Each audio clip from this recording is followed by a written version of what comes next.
Mesdames et messieurs, bonsoir. L'intérêt général est censé être le principal moteur de l'action publique. C'est une notion articulée à profusion par les différents corps sociaux. L'intérêt général est le paravent le plus fréquemment utilisé par les gouvernants pour asseoir la légitimité de leur action. Elle revêt donc un aspect idéologique autour duquel parfois gouvernants, opposants et société civile semblent vouloir s'écharper. Cette notion relève également du droit, plus particulièrement du droit administratif. Mais qui décide de ce qu'est l'intérêt général, surtout dans une société libre et démocratique? Comment cela s'agence-t-elle avec les intérêts particuliers des différents groupes sociaux? Quelles sont les limites de cette notion dans l'espace public et du point de vue du droit? Ce sont à toutes ces questions que nous allons essayer de répondre aujourd'hui, ce soir, dans ce numéro du débat technique. Et ce sera en compagnie du docteur Fidel Kadoupe Aénan, politiste et maître assistant des universités du CAMES. Bonsoir, docteur. Merci François Xavier. Julio Tometti, juriste. Oui, Merci. bonsoir François Xavier, bonsoir téléspectateurs de télé. Et un visage que vous connaissez très bien, Joël Ataï Gadegbe, expert en gouvernance et acteur de la société civile. Merci de nous avoir rejoints. Bonsoir, chers amis. Voilà.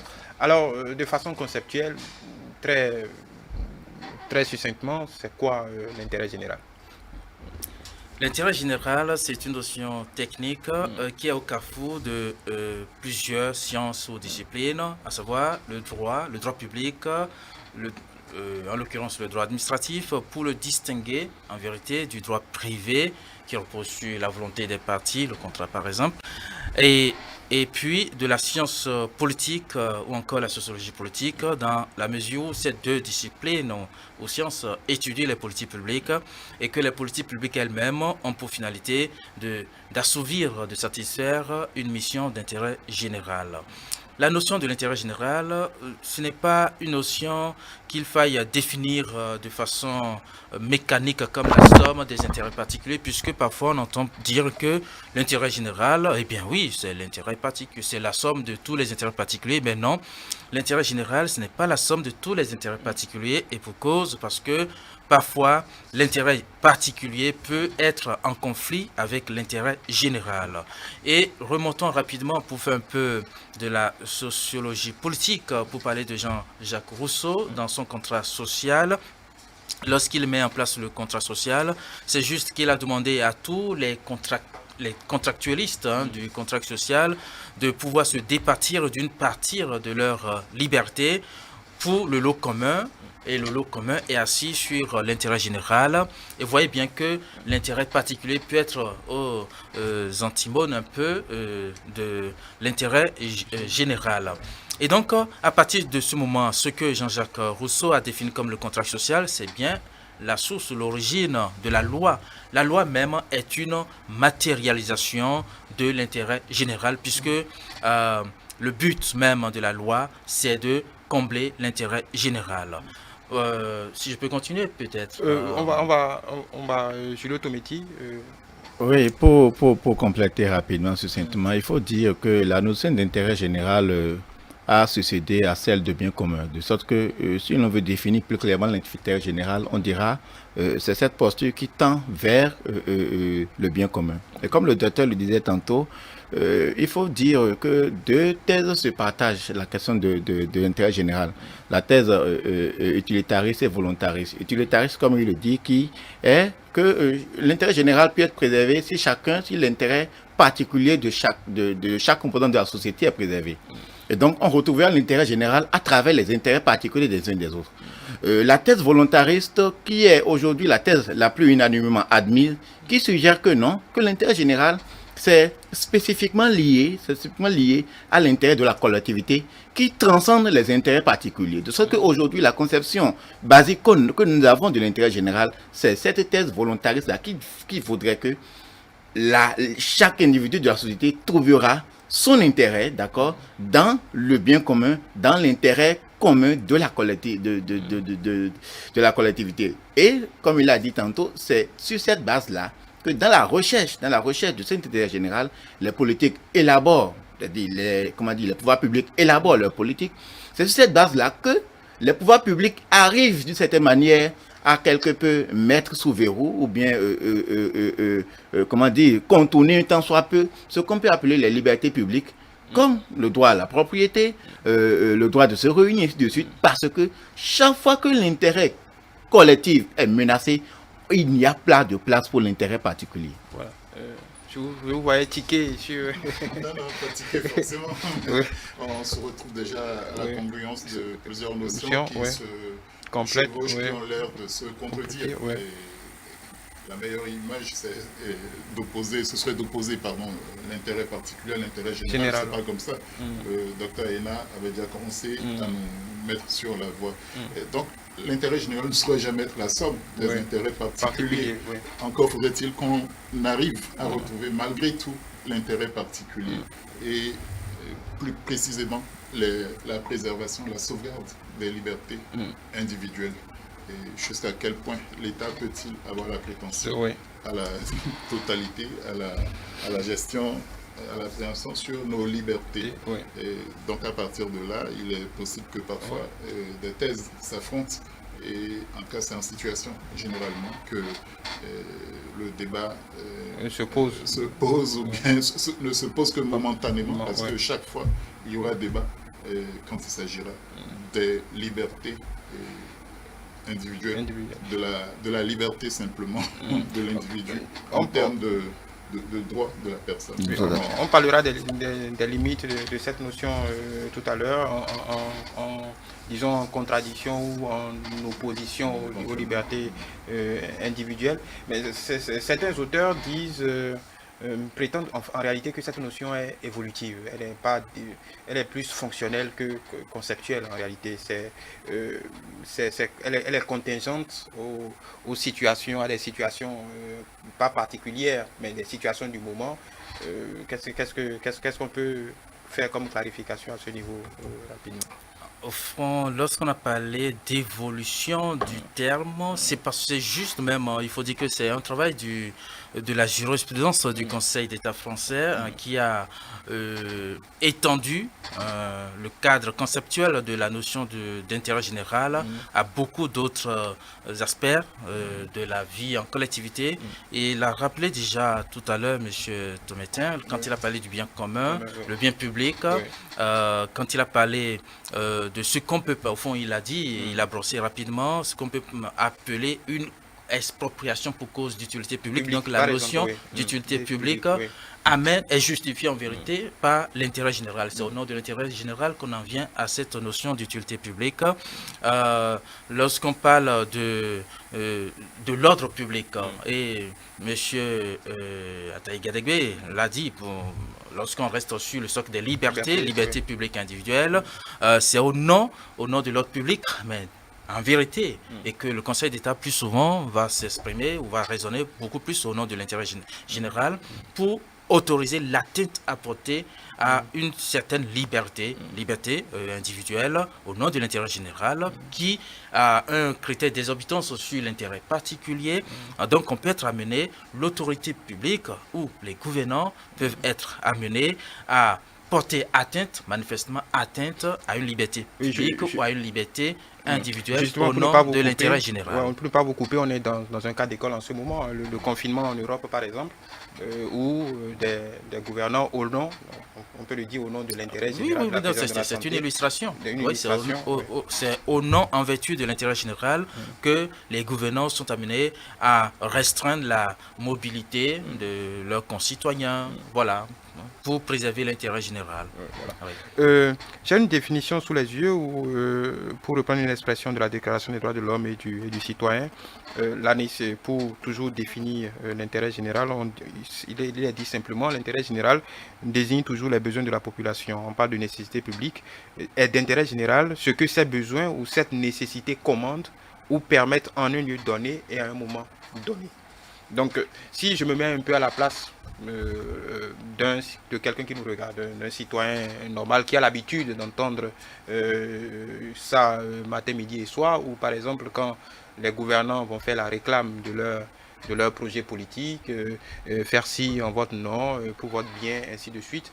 Quelle est la définition la plus simple qu'un citoyen lambda peut retenir de cette notion? On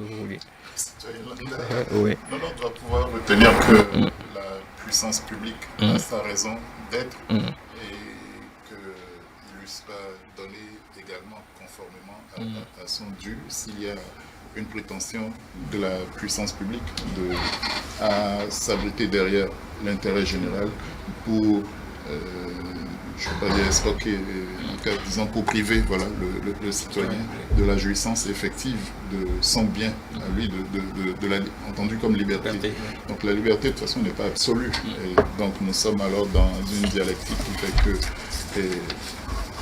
le débat se fera pour apprécier la pertinence de la revendication individuelle et par rapport à la communauté. Et je ne peux pas construire ma maison manifestement sur une source d'eau potable pour la vitalité, pour la survie de la communauté. Donc le débat se fera et l'arbitrage en l'espèce, disons, ira manifestement de l'autre côté, mais en prenant soin de dédommager ou de tenir compte du préjudice causé également à l'intérêt particulier.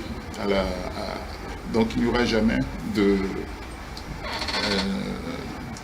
domination absolue d'un ordre sur l'autre, même au nom de l'ordre public, il y aura des compensations. Il ne peut pas y avoir un ordre absolu, indéfini, au nom de l'intérêt général. À chaque fois, le législateur, les pouvoirs publics devront faire la preuve qu'ils sont toujours dans cette visée-là, au nom de tous et non de manière circonstancielle ou manichéenne en tout cas. Voilà. Qu'est-ce qui détermine ce qu'est l'intérêt général? En fait, en vérité, l'intérêt général n'a pas de contenu qu'on peut citer, et ainsi de suite. Ça veut dire que, en vérité, l'idée autour de l'intérêt général, c'est que l'action publique ne soit orientée que dans la satisfaction de l'intérêt général. Et cet intérêt général, c'est quoi? C'est ce que le gouvernant, à un moment donné, pense être le bien pour la communauté, pour la collectivité. Et c'est dans ce sens que le constitution béninois de 90 y a mis un accent particulier dans le serment du président de la République. Après le premier point qui est l'engagement à respecter la Constitution, le deuxième point qui est de remplir loyalement ses fonctions, le troisième c'est la préservation de l'intérêt général. Et le constitution a ajouté en même temps, et c'est quand même paradoxal, à préserver l'intérêt général et les droits de l'homme.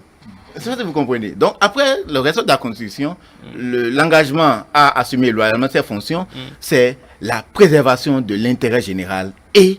Pourquoi c'est paradoxal? Non, c'est paradoxal parce que, en fait, cette préservation de l'intérêt général peut être à des moments donnés, comme l'avons dit tantôt, en but aux droits de l'homme, au respect des droits de l'homme. Parce que le respect des droits de l'homme voudrait en fait une certaine liberté, une certaine sauvegarde des libertés individuelles, d'accord? Et donc, comme nous l'avons dit tantôt, il peut arriver des moments où la préservation de cet intérêt général sera en but, d'accord, au respect, au principe des droits de l'homme, qui voudrait par exemple qu'on ne dépossède pas un individu de son bien, qui voudrait par exemple que l'individu ait la liberté d'aller et de venir selon s'il en a la faculté. Et donc, l'intérêt général postule que l'individu général est en berne chaque fois que l'intérêt de la communauté est menacé. Ça veut dire que l'individu ne peut pas se prévaloir de ses prérogatives tant que ces prérogatives, à ce moment-là donné, soient en but à l'intérêt général. Et de sorte que vous avez vu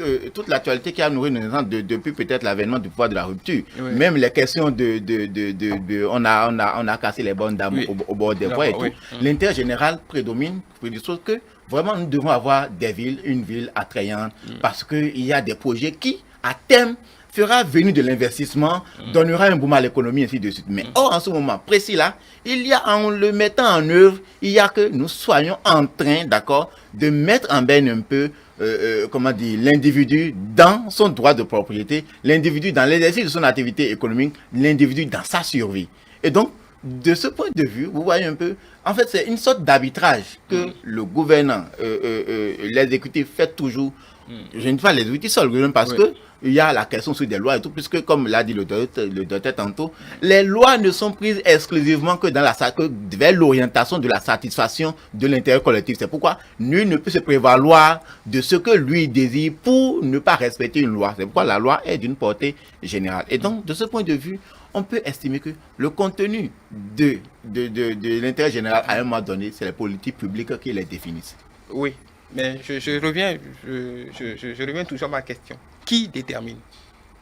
Qui a la préemption? Qui a le monopole pour le juge, oui, pour déterminer au-delà des pouvoirs publics. Mais je vais faire une sociogenèse de notre société, notre réalité étatique. Il faut dire que si nous sommes un État, c'est bien. Cela procède de la volonté des uns et des autres, de nous tous. Et je vais répondre rapidement pour dire que qui détermine, c'est nous. L'intérêt général, nous sommes tous auteurs de l'intérêt général parce qu'il s'agit de nous au premier plan. Et au fond, il y a l'État qui est mis là à partir d'un pouvoir constituant et ce pouvoir constituant a créé donc des pouvoirs dont le pouvoir législatif d'abord pour légiférer, c'est l'intérêt général, et le pouvoir exécutif pour gouverner avec un pouvoir réglementaire. Les règlements aussi vont dans le sens de l'intérêt général. Donc, la question ne devait même plus se poser de savoir qui détermine l'intérêt général. C'est nous-mêmes qui déterminons l'intérêt général parce que c'est ce qui nous regarde en premier, chacun de nous tous pris et donc collectivement. La notion de l'intérêt général par rapport au droit de propriété, comme l'a rappelé M. Tonnetin tout à l'heure, puisque je crois qu'il a rappelé rapidement les déguerpissements, il me semble. Oui, la question des déguerpissements. Voilà, la question des casses que le pouvoir du régime du président Talon a organisé. Évidemment, je ne pense pas que ça a été à l'encontre d'un droit de propriété. Parce que c'est justement, nous parlions de l'intérêt général. L'intérêt général avec le bien public. L'intérêt général, ça va avec la notion de l'ouvrage public. L'intérêt général, ça va avec la notion du domaine public. Est-ce que vous voyez ça? Et lorsque un citoyen s'est volontairement établi sur le domaine public, là, il méconnaît la notion de l'intérêt général et que, d'ailleurs même, il n'est pas besoin de l'exécutif pour aller faire le déguerpissement, que ça a été fait par la force, évidemment. Le maire dans sa commune peut faire un commandement pour le déguerpissement, il peut le faire. On peut attraire ce citoyen devant le juge pour l'obliger à, déguerpir du domaine public, parce que le domaine public n'est pas sa propriété à lui tout seul. C'est cela la méconnaissance aussi de l'intérêt général, et que je pense que ce n'est pas au mépris du droit de propriété que ça a été fait, puisqu'il n'y a pas de droit de propriété qui va avec tout établissement, tout investissement de ce qui relève du domaine public.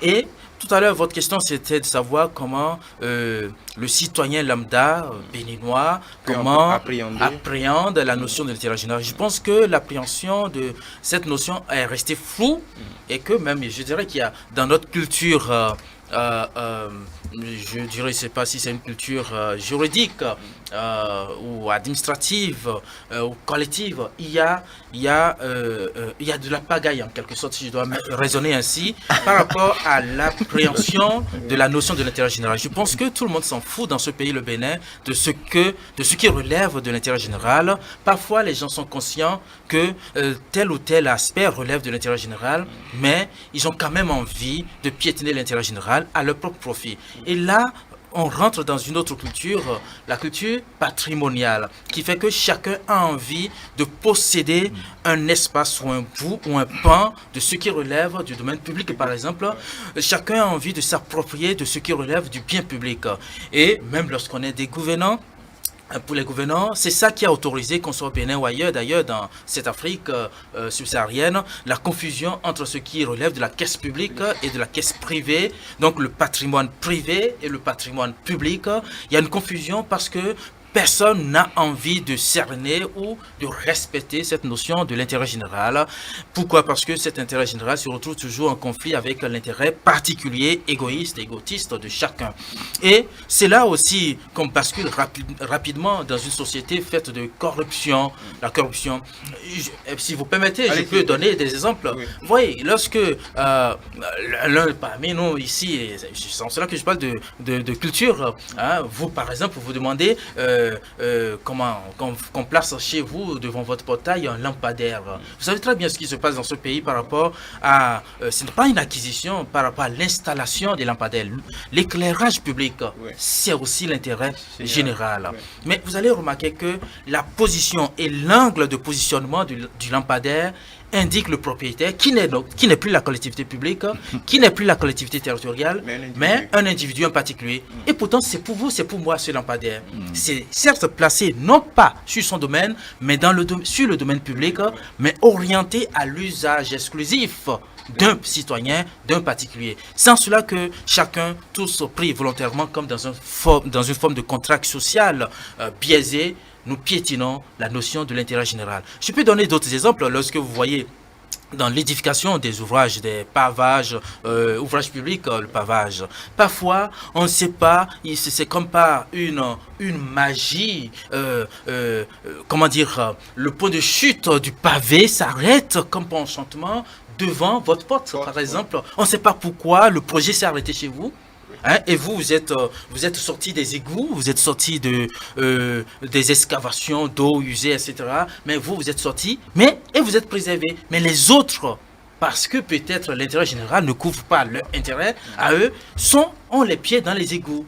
Donc, voyez-vous, la réception de cette notion de l'intérêt général dans notre pays, ça biaise le fonctionnement même de la démocratie. Parce qu'il n'y a pas de démocratie efficace sans le respect de l'intérêt général. L'intérêt général, c'est le curseur qui permet, c'est le baromètre de l'égalité. Lorsque tout à l'heure, M. Tometi a dit que paradoxalement, on se retrouve à contredire les droits de l'homme, évidemment, si parfois ça arrive dans les grandes démocraties, au nom de l'intérêt général, c'est toujours pour que le curseur ou le baromètre de l'égalité soit toujours, ou la balance de l'égalité soit toujours une balance de justice. Voyez-vous ça? Même lorsque, au nom de l'intérêt général, on arrive à obtenir une expropriation ou une atteinte manifestement illégale, peut-être, à une liberté publique ou une liberté individuelle, c'est toujours pour que la notion de l'égalité, qui est une notion de démocratie, soit respectée. Puisse prévaloir. Alors, le docteur Ayena nous renvoie là à une question sociologique. On parlait de contrat social. Oui. Est-ce que réellement on peut en parler? Ça renvoie à l'édification de notre nation. Oui, on doit en parler justement. Oui, on doit en parler. Je voulais dire que est-ce que ce contrat social-là réellement existe? Est-ce que tout le monde en a conscience? Existe réellement chez nous? Les tests sont là, mais en réalité, est-ce qu'on a une société qui adhère? Parce que ce qu'il décrit, les exemples montrent à suffisance que chez nous, même sur les nouveaux ouvrages, on voit que vous pouvez voir un beau matin qu'un camion a dévasté tout sur son passage. Bon, et du coup, c'est des gouvernants qu'il faudrait commencer à parler. Des gouvernants avant la population. Oui, notamment parce que à travers le manque d'exemplarité dans l'accès au patrimoine, aux biens communs, nos gouvernants, d'une manière générale, tendent à nier ce contrat social. Donc, dès lors qu'eux-mêmes se délient d'un tel contrat, il est difficile que leur autorité, autant morale que coercitive, suffise à convaincre le citoyen à la base de se souvenir d'un contrat social donné, de faire la part des choses.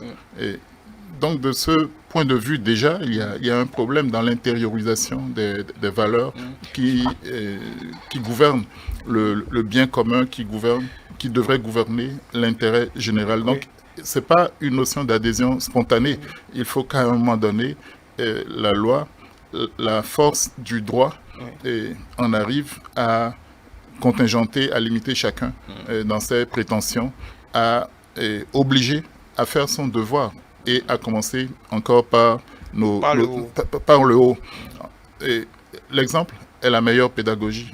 Enfin, c'est pas seulement la meilleure, c'est la seule pédagogie qui vaille en matière sociale.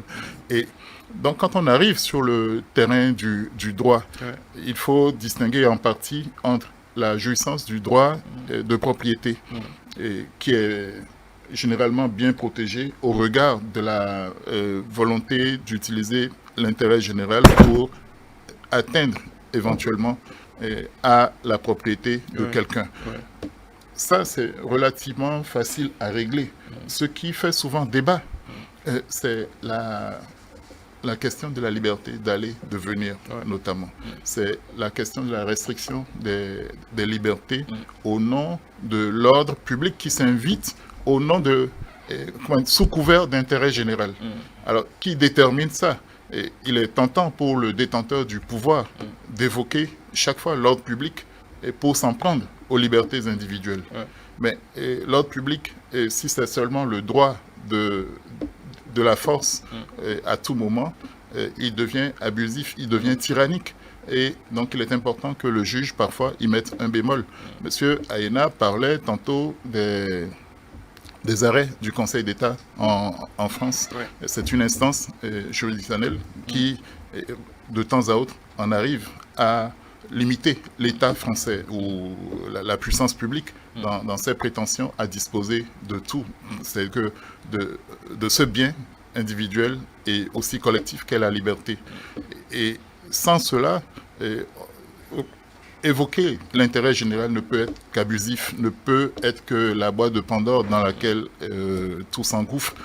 Donc il est important que chacun ait en référence la possibilité, le risque qu'il soit désavoué par rapport à un excès dans le recours, dans l'évocation de la dite notion.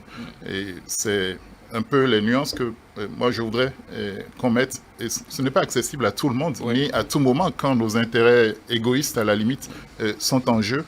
Donc cette concurrence, cette frénésie peut remettre en cause effectivement l'intérêt général. Et il faut bien que quelqu'un investi par la loi, investi par la Constitution, selon le pouvoir qu'il a, y mette fin avec les voies de recours que chacun de nous aussi a le cas échéant. Oui, est-ce que cela présuppose que dans la conception de tout ce que nous avons comme architecture juridique, il faut toujours supposer qu'il y a un potentiel qui pourrait avoir une utilisation abusive de ce droit-là par la puissance publique? Il faut le supposer à tout moment et sans prêcher pour ma paroisse, l'idée de société civile même, au-delà de celle qui consiste à suppléer les déficits, les manquements des pouvoirs publics, c'est aussi la mission ou l'objectif de limiter la prétention à la totalité de l'État.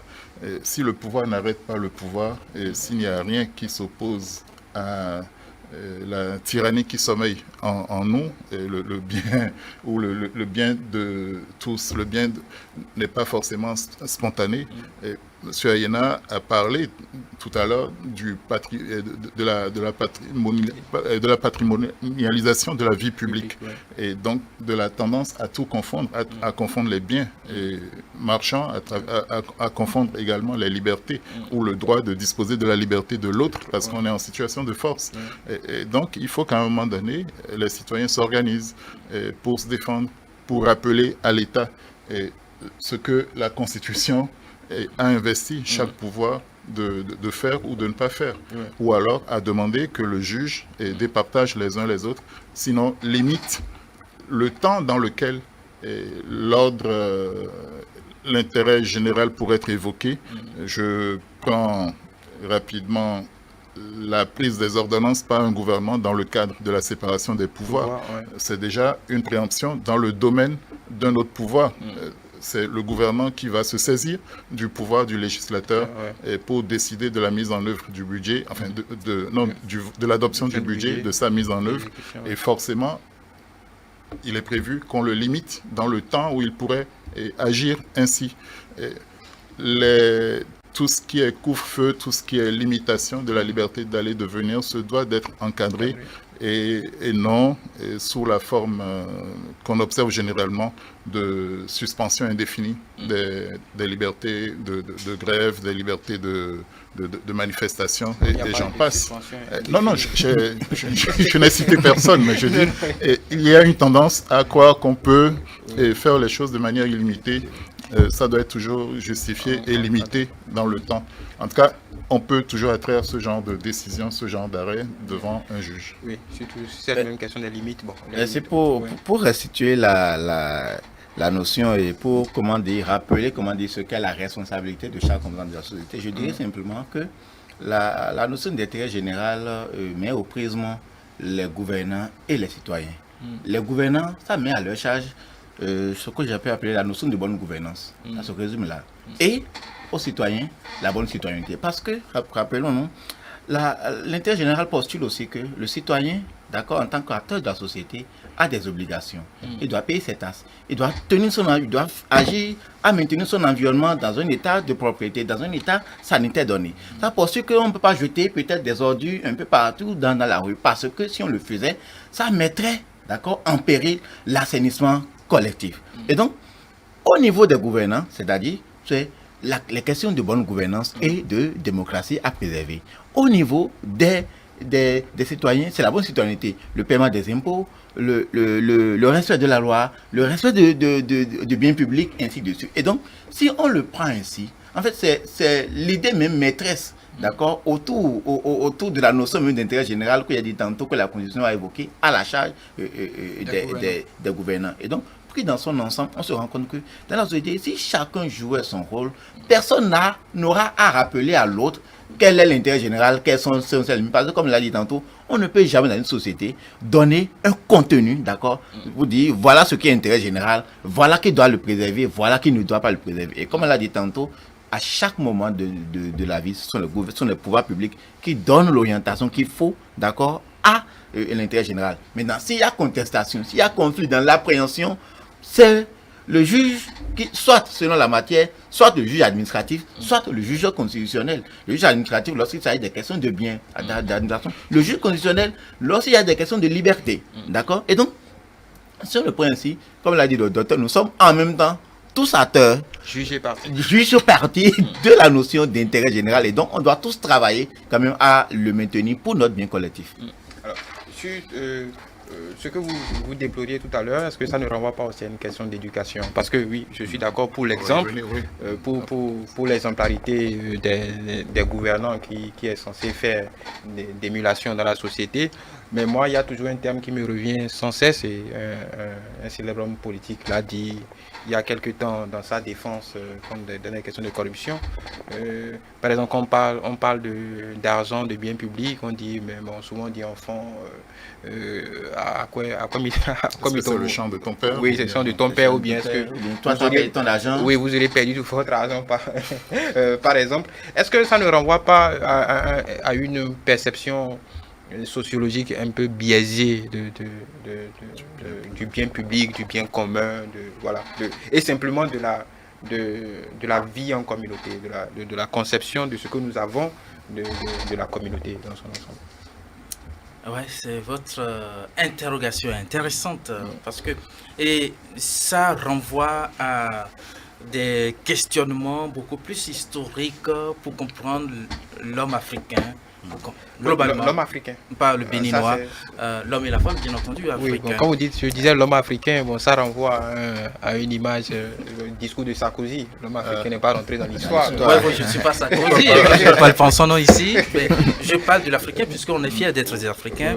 Et que quand je dis l'homme africain, c'est que la conception que nous avons de ce qui peut être le bien public, c'est une conception, vous savez, c'est hérité, et puis nous sommes dans le forcing. Parce que lorsque vous restez dans le temps précolonial, la notion de bien public, en vérité, n'existe pas. L'Afrique est foncièrement patrimoniale, et que les biens du chef dans l'Afrique précoloniale sont dans les mains de chacun de nous tous. Est-ce que vous voyez ça? Le chef n'a pas une propriété exclusive à lui. ce qui vous appartient, même votre épouse, vous savez ça, non, appartient au chef. S'il veut en disposer, vous savez que vous n'avez qu'à laisser faire. C'est ça la conception africaniste, voyez-vous, non, de ce qui peut être le bien public, et que cette conception s'est retrouvée renforcée au temps colonial, où l'administrateur colonial se retrouve tout seul à gérer des étendues de population, et ça fait que il est amené à cumuler beaucoup de responsabilités à son niveau tout seul. Et là-dessus, l'Africain que nous sommes devenus chacun, vous et moi, aujourd'hui, on a hérité une partie de cela sous forme d'autoritarisme. Et la notion de l'autoritarisme est forcément liée à la notion du patrimonialisme. Et ça fait que ce qui relève, on n'a plus de frontières en vérité. Il n'y a pas une sphère délimitée de ce qui relève du privé et de ce qui relève du public, pour qu'on ait ce socle du bien commun, du bien public, que nous sommes amenés à respecter, ce bien public qui doit être un bien transcendantal qui s'impose à nous et qu'on le respecte. Dans les comportements, je dirais, individuels de chacun de nous tous, que vous soyez dans telle fonction publique, fonction administrative, même dans la société, une administration privée, vous allez voir qu'il y a ce côté autoritaire et ce côté patrimonialiste que nous avons dans la conception que nous avons, le rapport que nous avons à une chose, à la chose publique en vérité, à l'État, à la res publica, comment dire, au bien public, aux ouvrages publics, comment dire encore, à tout ce qui relève du domaine public, l'usage et l'utilisation qu'on va en faire. Nous avons ce sentiment que cela nous appartient à tous. Ce qui vous appartient chez vous, quelque part, j'ai envie de posséder une partie de ce qui vous appartient. Donc c'est en quelque sorte dans notre culture, je dirais, c'est une forme de culture comportementale que nous avons, mais qu'on a hérité depuis l'Afrique précoloniale et que nous perpétuons. C'est ça qui explique aujourd'hui le comportement politique de nos gouvernants qui n'arrivent pas à faire cette démarcation suffisante entre le bien public et le bien privé. Vous avez parlé tout à l'heure des limites quelles sont les limites possibles au contour de cette notion d'intérêt général et par rapport aux atteintes qu'il faut apporter aux libertés individuelles, libertés publiques. Je dirais que dans la tradition juridique française et dans la jurisprudence même du Conseil d'État français, toutes les garde-fous ont été pensés et mis en place, et que s'il appartient au gouvernant de mettre en œuvre tout ce qui va dans l'ordre, dans le sens de l'intérêt général, dans le même temps, et que en le faisant, il peut arriver qu'il porte manifestement atteinte à une liberté individuelle, ce n'est pas pour autant que ce critère d'exorbitance du droit administratif ou des prérogatives de la puissance publique fait qu'elle reste inattaquable. L'État est aussi un sujet de droit et peut être assigné devant le juge pour réparer cette liberté à laquelle une atteinte manifestement illégale, illicite a été portée. Et ces garde-fous sont posés à travers le recours pour excès de pouvoir qui est donné à tout administré pour peu qu'il se retrouve atteint dans l'une de ses libertés fondamentales. Il peut exercer ce recours pour excès de pouvoir devant le juge administratif. En l'occurrence, pour nous au Bénin ici, devant... il y a création des juges administratifs, c'est en évolution, donc il faut laisser le temps de maturation. Donc, habituellement, devant la chambre administrative de la Cour suprême, c'est vrai que vous avez la possibilité de saisir ce juge-là.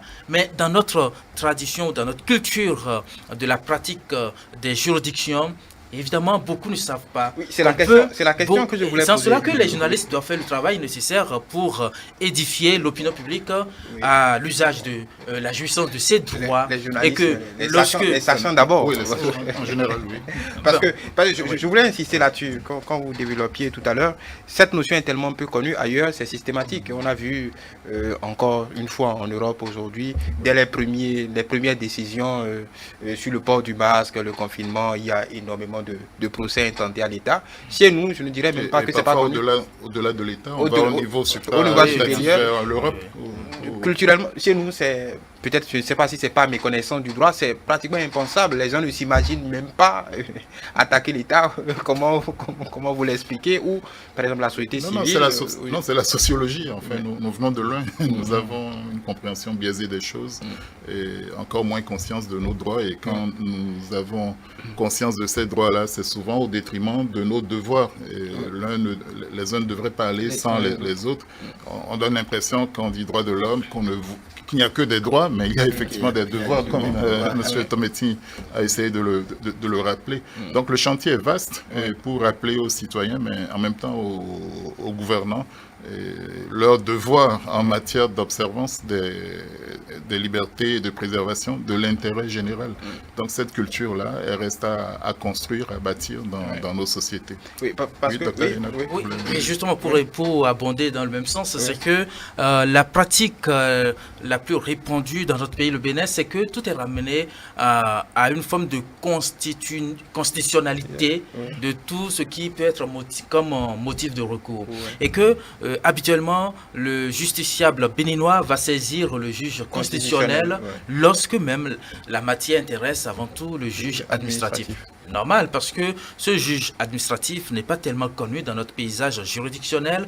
Il existait au niveau de la Cour suprême, une juridiction suprême, donc, mais petitement, ça va arriver et donc la culture sera répandue pour orienter les justiciables à saisir systématiquement le juge administratif lorsque une liberté fondamentale est atteinte et que c'est le fait de l'administration. Vous savez, dès lors que la production des actes ou l'édition des actes administratifs, les actes administratifs, il n'y a pas d'acte administratif. Il peut y avoir, à l'occasion de la prise d'un acte administratif qui vise à satisfaire l'intérêt général, il peut y avoir une atteinte portée à un intérêt particulier, c'est-à-dire à une liberté fondamentale, une liberté individuelle. Tenez un exemple, on parlait de corruption, de détournement que nous déplorons tous au niveau de nos administrations.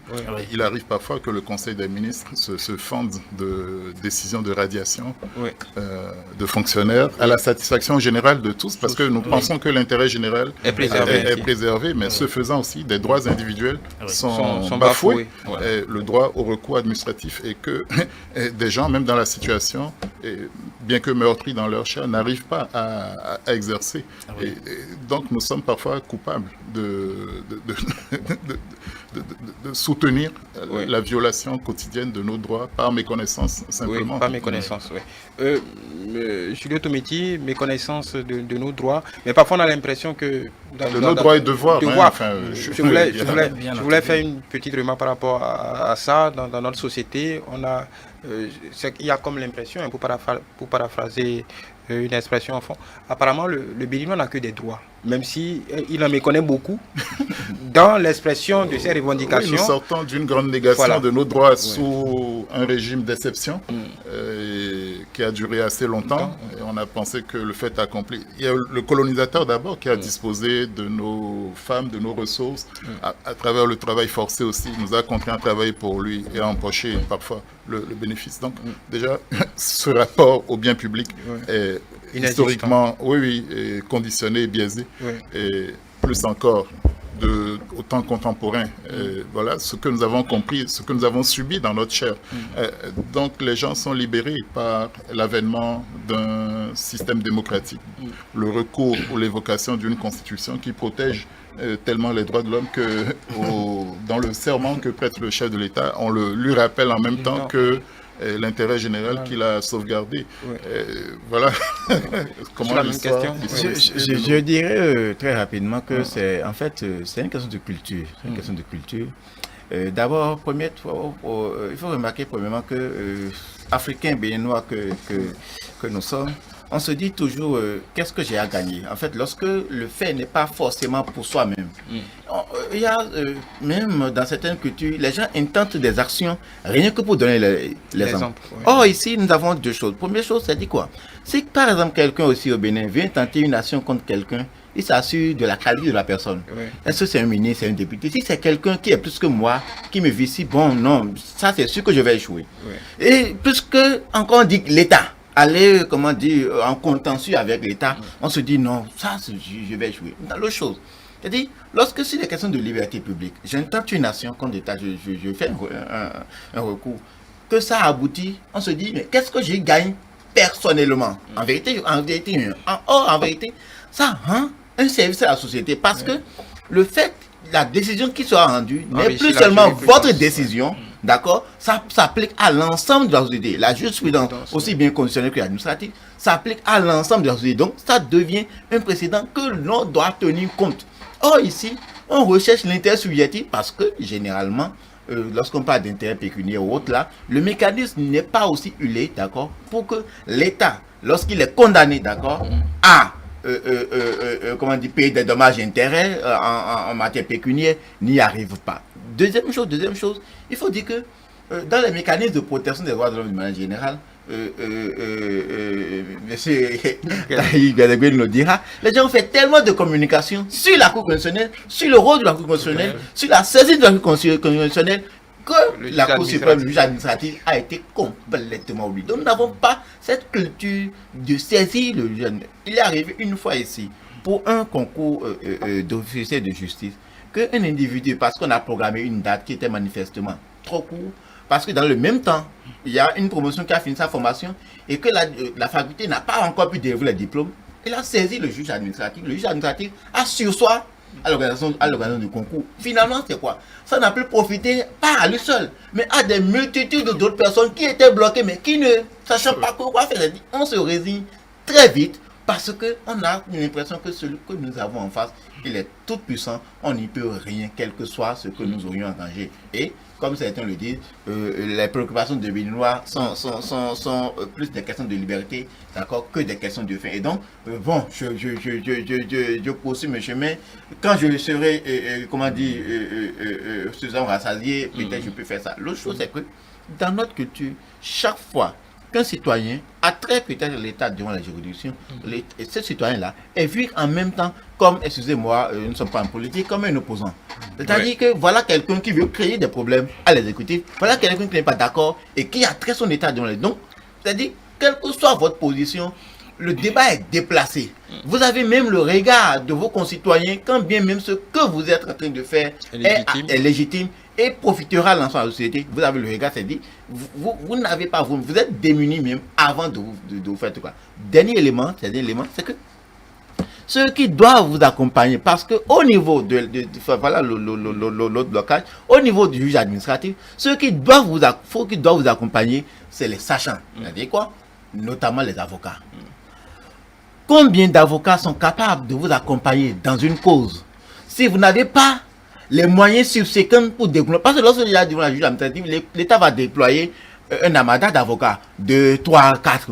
Toi, citoyen, tu es obligé de faire recours, à moins que l'affaire ait une tendance peut-être qui prenne l'opinion publique à témoin. Sinon, tu n'as personne pour te déclarer. Vous avez fait des plaidoyers écrits, ça n'aboutira à rien parce que les arguments des spécialistes seront vraisemblablement, parce que en cette matière, en matière de défense, ce n'est pas forcément que tu aies raison, mais c'est la manière avec laquelle tu présentes tes arguments, c'est la manière avec laquelle tu détruis les arguments de ton vis-à-vis. Donc, tout cela entre en ligne de compte qui fait que les gens, généralement, lorsqu'il s'agit de l'État, lorsqu'il des pouvoirs publics, n'arrivent pas à faire quoi que ce soit pour, prendre des initiatives dans un sens ou l'autre. Voilà.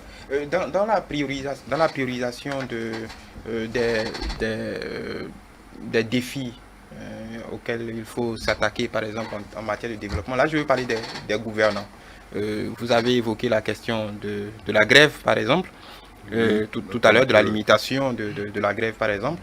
Est-ce que, là on parle, je veux lier les deux notions d'intérêt général, est-ce que, et en même temps des limites, parce qu'on se dit, dans le cas le contexte, c'était trop de grèves dans les hôpitaux, trop de grèves dans l'éducation, dans l'enseignement, beaucoup de nuisances, des morts, à la jouissance, dans la jouissance, à l'éducation, à la santé. Par rapport, vous voyez comment deux libertés ou deux peuvent s'opposer. Et c'est une préoccupation partagée de tous.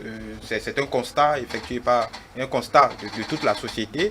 Et le gouvernant en cherchant des voies et moyens pour mettre fin à ces nuisances et pour d'autres raisons certainement, édicte, prend la préscience d'une loi pour réguler un peu tout ça. Là, c'est un cas d'école. On est dans protéger l'intérêt général et la limite de la puissance publique aussi. Exactement. Mais votre préoccupation, vous savez, ici, c'est une question de responsabilité. Il appartient au gouvernant de gouverner dans le sens de l'intérêt général, d'arbitrer en quelque sorte, toujours en tenant compte de l'intérêt général, et donc sans tenir compte de leur propre intérêt ou de l'intérêt d'autrui, de qui que ce soit, mais être toujours déterminé par l'intérêt général.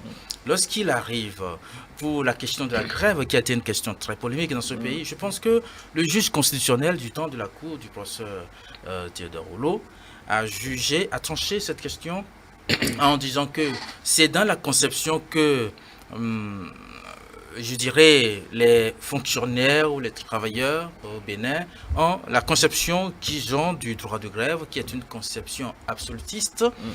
Et il me semble que la jurisprudence de la Cour constitutionnelle a pu déterminer pour dire que c'est une liberté fondamentale qui doit être respectée en tant que telle, mais ce n'est pas une liberté absolue.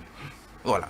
C'est juste pour répondre à cette préoccupation que tout en concédant le droit de grève, il ne faut pas aller jusqu'à entraîner la perturbation essentielle du fonctionnement essentiel d'une institution comme l'institution sanitaire et de ne pas avoir des morts, parce que très souvent c'est ce qui arrive. Pour l'institution juridictionnelle, de ne pas trop rentrer dans une forme de paralysie. Donc, pour autoriser quand même dans la jouissance de cette liberté, qui n'est pas une liberté absolue, mais une liberté fondamentale, de faire en sorte que la continuité appliquée au service public puisse aussi être respectée. Vous savez, lorsque nous avions parlé de la notion d'intérêt général, c'est une notion qui va avec la notion de service public. Il n'y a pas de service public sans la satisfaction ou l'idée de l'intérêt général. Et donc, l'intérêt général commande tout service public. Et le service public qui soit mis en œuvre, que ce soit par l'autorité étatique ou par des administrations privées, comme les écoles privées par exemple, c'est toujours des missions de service public, mais c'est toujours dans la poursuite de la satisfaction de l'intérêt général. Et donc, l'intérêt général est partout. Il est partout. Vous savez, puisque tout à l'heure vous aviez abondé dans le sens, je ne sais plus, de la limite, la responsabilité, je dirais, des uns des autres, des gouvernants comme des gouvernés, par rapport à cette idée d'intérêt général. Et je veux dire que dans la pratique que nous avons, et c'est une culture, parce que si on ne tamise par cette culture que nous avons, ce n'est pas pour demain de voir que les uns et les autres respectent l'intérêt général. Parce que ça ne sert à rien si moi tout seul je respecte l'intérêt général et que vous, de votre côté, vous le bafouez. Je vous dis ceci, que dans la ville, la collectivité territoriale où moi j'habite, je suis dans cette collectivité depuis un certain nombre d'années. J'ai pu circuler en voiture dans une vent. 2 fois difficilement, parce que la première fois, et j'ai voulu amener les gens à comprendre que c'est une voie qui n'est pas le balcon, mais c'est une voie publique, c'est pavé, c'est une voie publique, et non le balcon.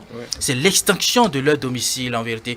Ils sont installés sur la voie, tout est couvert, ils font le feu au clopote. Ils sont les chaises, et quand vous arrivez, vous attendez qu'ils dégagent pour continuer. C'est dans Cotonou, ça se passe cela. Et c'est ça l'intérêt général pour certains. Qui est bafoué. Qui est bafoué. Est-ce que vous voyez ça? Je l'ai fait 2 fois. Et à un moment donné, j'ai arrêté de le faire parce que finalement, je constate que moi, je suis dans la provocation en le faisant. Donc, et l'État ne fait rien derrière.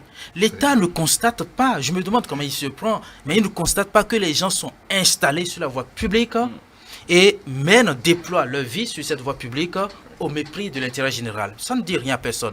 Et finalement, qu'est-ce que je fais? Je contourne la voie. Je ne peux plus y aller. La société civile vous dira qu'ils n'ont nulle part où aller ou qu'ils n'ont pas... Ah bon? Non, La société civile se fourvoierait. Ce n'est pas sa mission. Voilà. Au contraire. Est-ce que vous voyez? Donc, vous savez aussi, le droit du citoyen, c'est de pouvoir saisir le juge, et en l'occurrence ici le juge administratif, pour toujours viser la préservation et la satisfaction de l'intérêt général. Tout à l'heure, nous avons dit que l'intérêt général va également avec la notion de l'ordre public. Ouais. L'ordre public qui repose sur le triptyque sécurité, tranquillité et puis salubrité. Ah ben salubrité, prenons ça d'abord. Salubrité, vous rentrez dans n'importe laquelle de nos collectivités territoriales, vous allez voir des décharges sauvages, tout ce qui se passe. Vous, par exemple, comme moi, nous sommes autorisés, nous sommes fondés en droit à saisir le juge administratif. Beaucoup iront vers le juge constitutionnel, mais évidemment, s'il reconnaît qu'il y a un droit à l'environnement qui est bafoué, il vous donne raison, mais tout s'arrête là. Mais si vous ne saisissez pas le juge administratif, il n'y a pas coercition, il n'y a pas d'action. Donc, c'est peine perdue. Donc, nous avons tous ce droit de saisir le juge administratif pour amener l'autorité de l'exécutif local à jouer son rôle un tant soit peu pour amener les gens à respecter ce fondement de l'ordre public qu'est la salubrité. De la même manière, si vous prenez la tranquillité, oui. Mais les nuisances sonores, quand vous prenez des églises ou je ne sais plus quoi d'autre, que vous avez, quand vous avez un domaine quelque part, vous habitez là, il faut avoir la chance que les 6 mois qui viennent, quelqu'un ne vienne pas installer une église privée et la nuit, donc voyez-vous, bonjour, tous les dégâts, etc. Ou bien quelqu'un qui a un bar, je ne sais plus quoi. De la musique à profusion pour tout le monde, pour tout le quartier, et tout le monde danse. Ou bien c'est que vous êtes en train de fêter un anniversaire, les gens s'arrogent le droit de perturber tout un week-end. Parfois, ça abrite derrière une prétendue autorisation. Voilà, et s'installe là, et puis on ne tient pas compte. On ne tient pas compte de votre tranquillité, ça peut durer toute une nuit. Et ça ne gêne personne, il n'y a pas d'autorité publique pour agir contre cela. Voilà, la notion de l'intérêt général, c'est une question qui interpelle la responsabilité non pas seulement des gouvernants, mais aussi des gouvernés, et que chacun doit pouvoir se discipliner à son propre niveau pour savoir que ma liberté s'arrête là où commence celle des autres, et c'est dans le contournement de cette frontière de l'exercice et de la jouissance de nos libertés que nous allons asseoir la notion de l'intérêt général. Une éducation à la citoyenneté donc. Oui, absolument. C'est un chantier à peine entamé, parce que même si des gens ont été formés, des générations ont été formées, il y a de nouvelles cohortes, et puis les comportements sont changeants. La peur du gendarme est le commencement de la sagesse, donc parfois également, ne sommes pas spontanément disciplinés ou ouverts au respect du bien public et de l'ordre public, entendu au moins sous l'angle de la tranquillité et de la salubrité. Le faisons non spontanément, pas toujours. Donc parfois il faut un peu de coercition, il faut un peu la crainte d'une amende, la crainte en cas d'une verbalisation, pour commencer à se ranger. Et par quel miracle, enfin rarement les gens ont un comportement civique. Si derrière, il n'y a pas l'éducation, si derrière, la société ne s'impose pas de faire observer ce minimum-là. Dans certaines démocraties ou dans certains pays, et ce n'est pas forcément la France, les citoyens s'imposent d'être les premiers observateurs, les premiers à maintenir l'ordre, tout simplement. Parce que le contrôle social est suffisamment fort et est tourné dans le bon sens. Le contrôle social chez nous, c'est pour parler de vous, de voir qui vous fréquentez, mais sans rappeler la nécessité de protéger le bien commun, l'espace commun ou l'espace public tout simplement. Et malheureusement, ceux qui sont même investis du pouvoir de le faire sont d'abord ignorants de cela, de la législation, et par leur désinvolture contribuent à la déliquescence de notre comportement civique. Au premier chef doit être un comportement civique spontanément tourné vers le respect du bien public. Encore faudrait-il qu'on comprenne ce qu'est le bien public et l'exigence ou la nécessité de le protéger pour jouir des bienfaits. Il y a des penseurs qui disent, parce qu'on parlait la question du bien public, du bien commun, est-ce que parfois aussi, c'est pas parce qu'on parlait d'impôts tout à l'heure, quand on a saigné, quand on contribue régulièrement, quand on paye ses impôts, on sait que pour tous ceux qui ont des fiches de paye. On sait que ça fait quand même assez mal. Oui, on accède en réalité à la citoyenneté qu'en contribuant, qu'en consentant sa part d'impôt. Voilà, je ne voulais pas le dire parce que certains résument aujourd'hui la démocratie, on va dire, quand vous prenez tout ce qu'il y a comme revendication en Europe, dans les grands pays, ça revient toujours à cette question de j'y ai contribué, donc j'ai droit à. Est-ce que ce lien qui est pratiquement inexistant chez nous, parce que quand vous prenez le nombre de contribuables béninois, c'est par rapport à la cohorte que nous faisons, c'est assez négligeable. Est-ce que c'est parce qu'on n'a pas un engagement que nous payons les yeux fermés avec le sourire. Oui.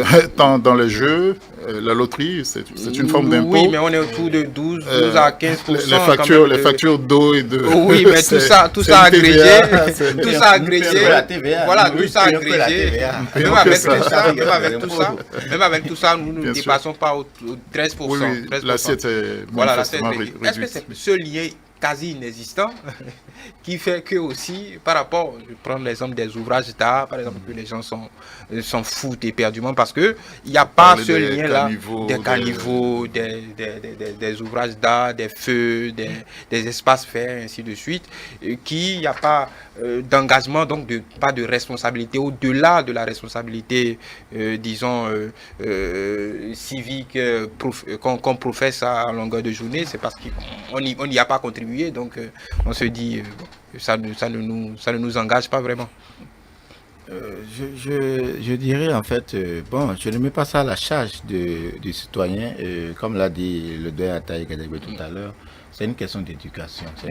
Et quand on parle d'éducation, c'est purement à la charge de ceux qui, comme lui, comme vous, comme le docteur, de ceux qui ont la capacité, d'accord, de sensibiliser, d'orienter les autres. Parce qu'on suppose que le citoyen lambda, d'une certaine manière, ne comprend pas ce que nous sommes en train de dire ici. Le citoyen lambda, c'est qu'il vit dans un pays, il a à vivre, il a à travailler, qu'il vit, lui, se dit, il vit du travail qu'il abat. Et donc, il ne comprend même pas qu'on lui dise de donner un peu de ce qu'il a gagné, d'accord, pour travailler pour la communauté. C'est un exemple tout simple. Dernièrement, il y a eu des ouvrages un peu partout, tout là.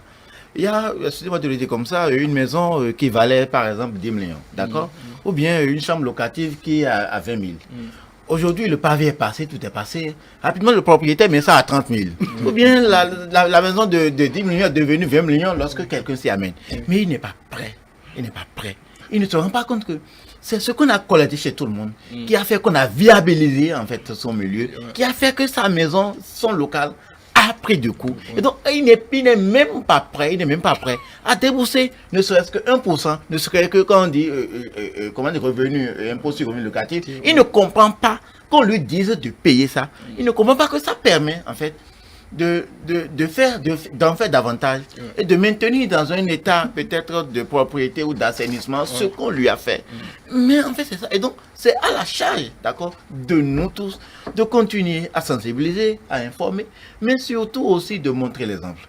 Comme on l'a dit tantôt, le meilleur enseignement, c'est l'exemple. La gouvernance par l'exemple, comme on le dit. Seconde chose, il faut que les citoyens aussi aient l'impression que ce qu'ils paient là, ce qu'ils paient, va véritablement dans l'œuvre qui les sert. C'est-à-dire quoi? Qui n'ait pas l'impression, comme le dit chez nous, que les acteurs politiques, que ceux de l'exécutif sont les plus riches, sont les plus nantis, que c'est les enfants qui vont dans les meilleures écoles.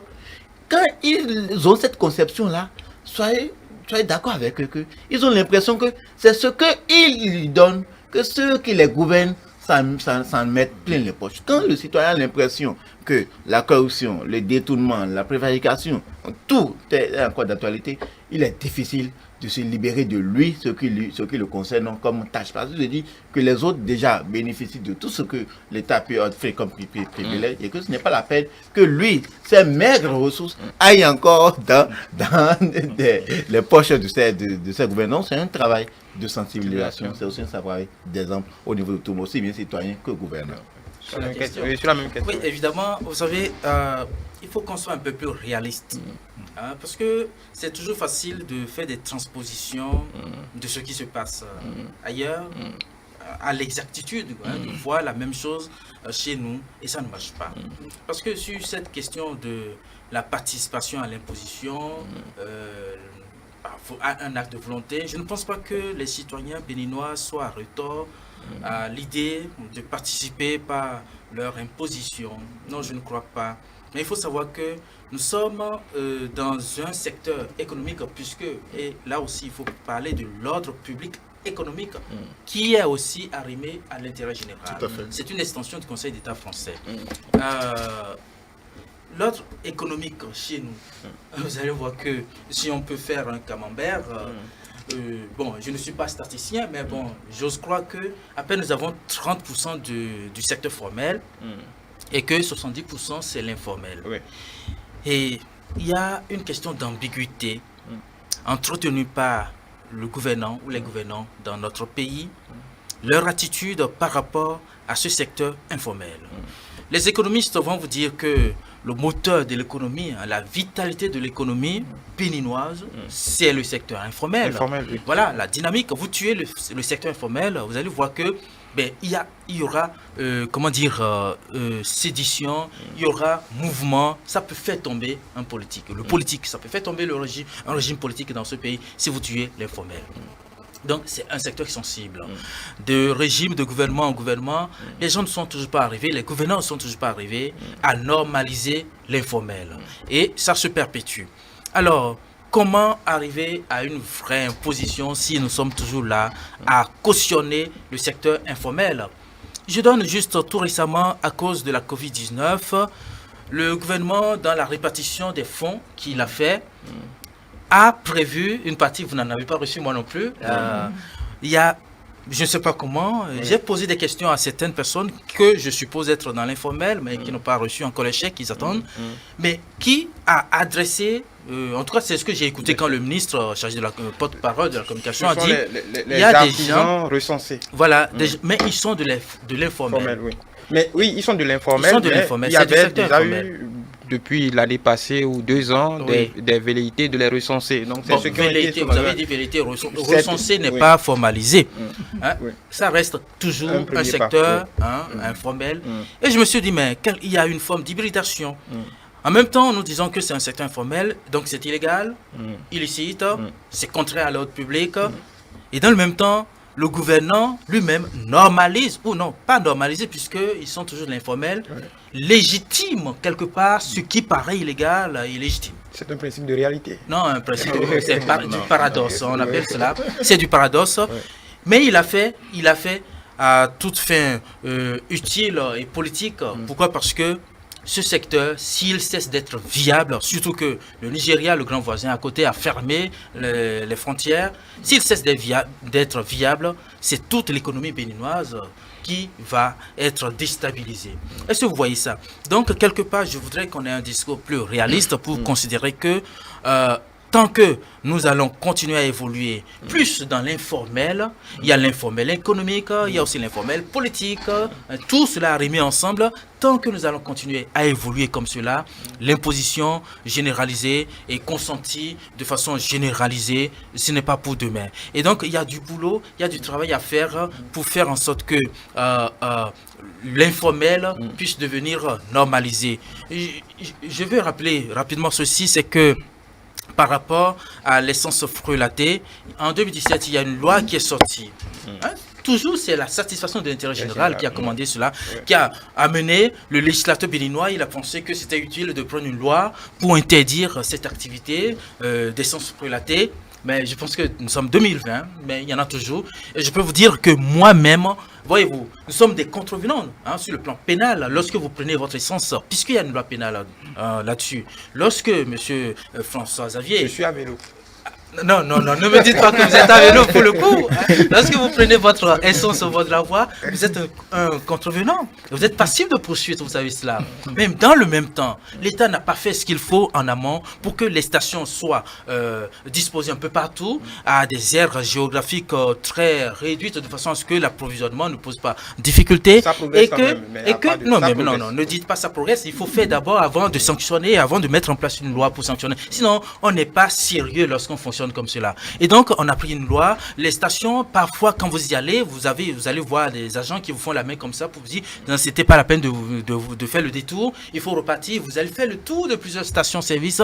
Il n'y a pas d'approvisionnement. Mais comment voulez-vous que l'informel ne progresse pas? Je peux vous dire que quand ça arrive comme cela, je dirige mon véhicule directement au bord de la voie, j'approvisionne et je sais que sur le plan légal, c'est interdit. Mais il faut le faire parce que l'État est irresponsable, l'État n'assume pas sa responsabilité, l'État est défaillant vis-à-vis de la satisfaction de ce qu'on appelle l'intérêt général. Il est très défaillant, très défaillant et ça cause des difficultés pour aller travailler, pour aller entretient l'illégalité quelquefois. L'État entretient l'illégalité. Se fait parfois percepteur d'impôts dans le secteur informel, dans le secteur non légal. C'est un paradoxe. Exactement, il va percevoir même sur l'activité informelle des impôts.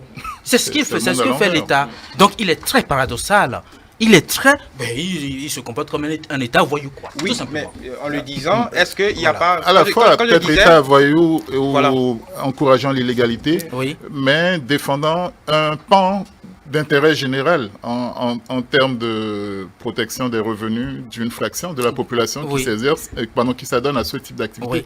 Il a été encore plus paradoxal d'observer, je ne citerai le nom de personne, tel préfet Tony Truant, et appelé à lui les trafiquants d'essence. Aussitôt la loi est votée pour dire, bon, chers amis, ce qu'on vous demande, c'est de ne pas être trop visible de jour. La nuit, sous condition que vous respectiez ce que j'aurais délimité, on pourra contourner cette loi-là. Aussitôt la loi votée, mais c'est dire... Mais, vous savez, moi j'ai posé des questions au moment de m'approvisionnement au bord de la voie. Je demande, mais vous savez, vous me vendez l'essence, vous savez que c'est illégal.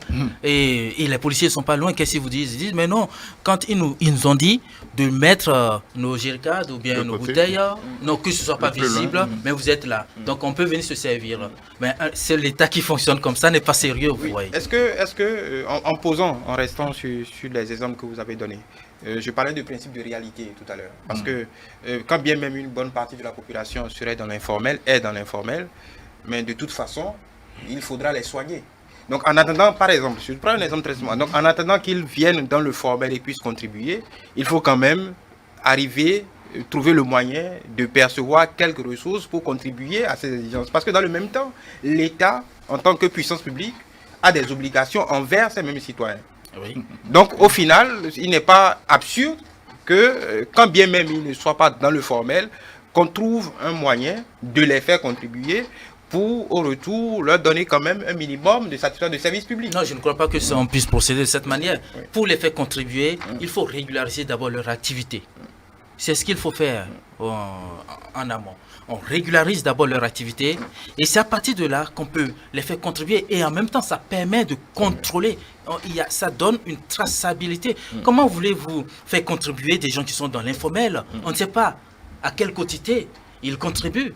C'est autoriser la pagaille. Si on veut savoir ce qui contribue et à quelle quantité, il faut régulariser l'activité, la créer, la régulariser. On sait à quel chiffre d'affaires on s'attend pour pouvoir contribuer, pour déterminer l'assiette. Oui, c'est un défi. Je pense qu'il y a je pense que c'est la dynamique qui pousse à offrir des services. Voilà, c'est la dynamique qui pousse politique à la gêne morale de dire oui, il faut qu'en attendant, les uns les autres subviennent à leurs moyens que je ne peux pas, à leurs besoins, pardon, que je ne peux pas satisfaire. Sur la même question. Je voudrais la responsabilité la question qu'il faut se rassurer, monsieur Xavier, qu'il n'est pas le coup il ne sera pas sous le coup d'une infraction lorsqu'il aura appris, parce que ça sera justifié par l'état de nécessité. Quand il va prendre une voiture. En fait, c'est l'état de nécessité. C'est l'état de nécessité. Lorsque vous nous trouvez dans aucune station, y compris pour le véhicule administratif, vous êtes en panne, vous approvisionnez au premier coin, donc ça peut se justifier aisément par l'état de nécessité. Donc si un de ça vous êtes poursuivi, appelez-moi, alors non, en fait, pour ne pas vous couper, ce qu'on décrit là, c'est peut-être ce que d'aucuns appellent l'impuissance de la puissance publique qui est confrontée à la réalité de ça, à la maigreur des ressources et qui est obligée de s'adapter au quotidien. Parce que l'État doit fonctionner malgré tout. Vous savez, quelqu'un m'a dit, comme l'a dit le docteur tantôt, en prenant l'économie informelle de manière générale, que même sur la question de l'essence frelatée, dans notre contexte actuel, il n'y a pas ce gouvernant qui puisse aussi attaquer et réussir sans mettre en péril son pouvoir. Ce n'est pas un processus de 2 ans, 3 ans, 5 ans. C'est un processus, les questions économiques. Et en fait, c'est dans notre société. Ça ne vient pas de cela à 5 ans, 10 ans. Donc, pour le faire, en fait, c'est une projection vraiment à long terme. Et quoi que nous fassions aujourd'hui, le Bénin ne dispose pas, d'accord, de stations qui puissent servir 5% de la consommation, de la consommation béninoise. Ça veut dire qu'à partir de ce moment-là, ces acteurs de secteur informel deviennent quand même indispensables. Et c'est justement dans la préservation de l'intérêt général que ceux-là, on ne peut jamais les mettre de côté dans les politiques publiques. On ne peut jamais, en considérant que il y a des artisans qu'on doit aider, qu'on doit subventionner, on ne peut pas y arriver si on ne les recense pas. D'abord, si on ne les recense pas, si l'État ne les recense pas, comment aménager les politiques pour savoir comment trouver des solutions aux problèmes qu'eux-mêmes ils constituent. Et donc, le fait d'avoir des réunions avec eux, le fait de leur recommander une certaine posture qui permet de se cacher un peu, n'est pas un tant soit peu pour moi, en fait, une façon de légitimer leur activité, mais c'est de ménager, d'accord, le temps de trouver une solution définitive. Et donc, sur cette question-là, on l'a déploré ici, que les solutions ne peuvent pas être des solutions militaires, mais ça doit être, comme on l'a eu par le passé, mais ça doit être des solutions stratégiques bien pensées. Il ne s'agit pas de venir déguerpir ou ramasser des trucs, non. Il faut bien peaufiner ça pour que, en voulant préserver l'intérêt général, comme on le dit, on ne s'embrasse pas soi-même. En voulant protéger, en voulant préserver l'ordre public. On voulant préserver l'ordre public. On ne crée des problèmes à l'intérêt général ou bien on ne crée une trouble générale d'une certaine façon. Il nous reste 5 minutes, donc on va essayer d'aller rapidement. Si on fait de la gouvernance comparée ou de l'administration comparée, juste à côté, c'est un pays qui n'est pas loin parce que c'est très souvent facile d'aller voir en France, mais regardons à Lomé, au Togo à côté, par rapport à l'existence et la viabilité des stations-service. Vous y tenez à l'essence frelatée. Oui, c'est un exemple, c'est un bon exemple. Vous allez voir que ça va vous inciter à acheter une voiture. D'accord. Et fait comme moi, vous ravitaillez au bord de la voie. Pour notre environnement, oui, c'est ça. Donc, lorsqu'on considère le cas togolais, vous allez de Lomé à Kara, vous avez à intervalles réguliers des stations-service, que ce soit dans les deux sens de la voie, de telle manière que si vous arrivez d'être en panne sèche, vous avez une station à côté, rapidement vous faites votre ravitaillement et vous continuez. Mais vous savez, ici au Bénin, vous êtes dans l'administration, on vous donne un véhicule, voilà, pour dire, allez-y en mission jusqu'au nord à Malanville. On vous met des tickets valeurs, les tickets valeurs c'est pour prendre de l'essence. Entre-temps, aujourd'hui, heureusement, le moribond Sonacop a fini par rendre l'âme. On vous donne des tickets Sonacop, alors que vous dépassez Boycon, vous n'avez plus de station Sonacop viable. Vous avez des agents qui sont là, c'est des vestiges de l'histoire que vous avez comme machine pour vous distribuer. Vous voyez des gens, ils sont là, ils sont à gare, ils ne savent même pas pourquoi ils sont là. Donc, et on vous a donné des tickets valeurs Sonacop pour vous ravitailler avec un véhicule. Mission de service public, mission d'intérêt général. Et vous savez ce qu'on est amené à faire lorsque vous êtes un fonctionnaire et que ça vous arrive. Mais ces tickets valeurs, vous ne pouvez pas les utiliser. Même les tickets valeurs qui relèvent des stations privées, je ne donne pas les noms ici puisque je ne fais pas de la réclame. Voilà. Même ces stations n'existent pas comme cela lorsque vous allez en continu jusqu'au nord du pays. L'administration vous dit mais non, on ne vous donne pas l'argent pour prendre l'essence, on vous donne des tickets. Et les agents qui sont en mission, qui vont à l'intérieur du pays, vous savez comment ils font? C'est des débrouillards. C'est des débrouillards parce que finalement les tickets sont là, on ne peut pas les utiliser, mais on ne peut pas mettre de l'eau dans le véhicule pour continuer la mission. On prend dans sa poche, on se cotise. Voilà l'intérêt général par qui il est assouvi.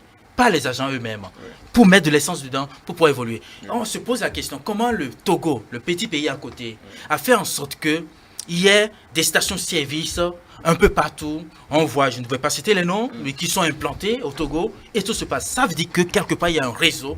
il y a un réseau qui empêche parce qu'il y a une confusion, il y a un conflit entre l'intérêt général et l'intérêt égoïste, personnel de certains qui empêche le déploiement des stations-service parce que je ne pense pas que c'est une question de développement qui est tellement sophistiqué qui dépasse le 21e siècle, quoi. Voilà, le Togo a réussi cette planification. Je me demande pourquoi le Bénin est à la traîne. Bon, voilà, vous allez conclure rapidement sur cette question d'intérêt général. Bon. On reviendra pour l'essence relatée, je vous le promets. Quand vous allez prendre la voiture. allez. Mais oui, merci de nous inviter sur ce sujet c'est un très bon sujet. Pourquoi? Parce que la notion de l'intérêt général va avec aussi la notion de l'égalité. C'est à travers le curseur de l'intérêt général qu'on sait respecter l'égalité qui est un principe à valeur constitutionnelle, et lorsque l'égalité est respectée dans un État, c'est la démocratie qui est sauvée, c'est la démocratie qui est viable. Et vous allez voir que si la démocratie au Bénin est bancale, c'est justement parce que la notion de l'intérêt général est malmenée, et dès lors que nous constatons, et nous l'avons constaté tous ensemble ici aujourd'hui, que l'intérêt général est biaisé, est malmené, ça veut dire que l'égalité, la notion de l'égalité qui est une valeur, un droit constitutionnel, l'égalité n'existe pas au Bénin. Bien, que dire de plus? De toute façon, la notion d'intérêt général ne doit pas être abstraite pour nous. Autant que nous le pourrons chaque fois, il faudra la confronter à notre quotidien pour voir si nous y sommes. Ce qu'il nous reste à faire, et que ceux qui sont investis de la puissance publique s'imposent en toutes circonstances de continuer à servir le bien commun, à ne pas se retrancher derrière ce type de notions pour être des dictateurs, pour détourner, disons, le système. Les ressources publiques. Les ressources publiques, les ressources en liberté également sont des ressources publiques, mais qui devraient être canalisées, orientées vers le bien commun. On saurait comprendre que j'utilise un bien, une liberté concédée par la Constitution pour nuire à l'intérêt général, à l'équilibre de la société. Donc nous sommes tous interpellés, nous sommes tous responsables de la préservation de cette harmonie générale. Et point trop n'en faudrait, on n'a pas évoqué la notion de raison d'État sur laquelle on débouche généralement quand on laisse faire au nom de l'intérêt général. Ça, c'est un autre vaste sujet. Voilà. On y reviendra. La notion d'intérêt général, elle est tellement indispensable, tellement importante que c'est dans cette notion-là que tous ici, là, on peut retrouver chacun nos libertés, notre intérêt, si l'on veut dire. En fait, c'est fondamentalement ce qui nous réunit. C'est comme ce que nous on cotise ensemble, ou bien ce que nous cotisons ensemble, ce dans quoi chacun individuellement nous trouvons notre intérêt. Et donc, nous avons, intérêt à travailler, à la préserver. Envers le gouvernant, on remarque, et c'est désolant que généralement, la plupart du temps, que c'est derrière cet idéal-là, derrière cet idéal d'intérêt général, que l'on se cache pour commettre les pires bassesses, je pourrais dire comme ça, en matière aussi économique que de brimade de liberté. Et donc, il est à travailler pour que l'individu citoyen même sente que son intérêt, l'intérêt général, est une question préoccupante chaque fois pour les pouvoirs publics. C'est ça qui lui met aussi dans la poursuite de ce que chaque fois, quand il se trouve être débiteur de cet intérêt public-là, il puisse le faire sans se rechigner. Imaginez un instant que vous tombez ici, monsieur Xavier, et que dans les secondes qui suivent, il y a un service sanitaire qui vient vous chercher. Vous vous retrouvez chez vous, peut-être en pleine santé. Imaginez que votre enfant peut-être tombe malade et que dans les minutes à suivre, on le prenne en charge. Que l'éducation, tout marche bien. Et quand vous dites de contribuer, vous allez sentir que ce que vous faites là, votre contribution, c'est ce qui permet de vous soigner, de soigner l'autre, de soigner ainsi de suite. Et donc, ce n'est que dans cette harmonie-là d'appropriation de ce qu'est individuellement, collectivement, notre responsabilité dans la préservation de cet idéal d'intérêt général que nous pouvons aboutir au bien-être. Voilà, merci Julio Tometti. Je rappelle que vous êtes juriste, le docteur Fidèle Kadoupe Aina, politiste, maître de conférence de l'université du CAMES. Maître assistant, pardon. Ça viendra. C'est une prière. Maître assistant. Denis José du CAMES, merci pour votre participation toujours appréciée. Joël Ataï Guédégbé, expert en gouvernance, acteur de la société civile, merci de nous avoir éclairé de vos lumières ce soir. Mesdames et messieurs, nous sommes à la fin de ce numéro du débat technique. J'espère que ça vous aura aidé à appréhender un temps soit peu cette vaste notion d'intérêt général et toutes les nuances qu'on peut apporter. C'est un travail continuel et perpétuel, une responsabilité partagée, pour résumer, des gouvernants et des citoyens. Merci de nous avoir suivis. Bonsoir chez vous et à la semaine prochaine pour un nouveau numéro du débat technique.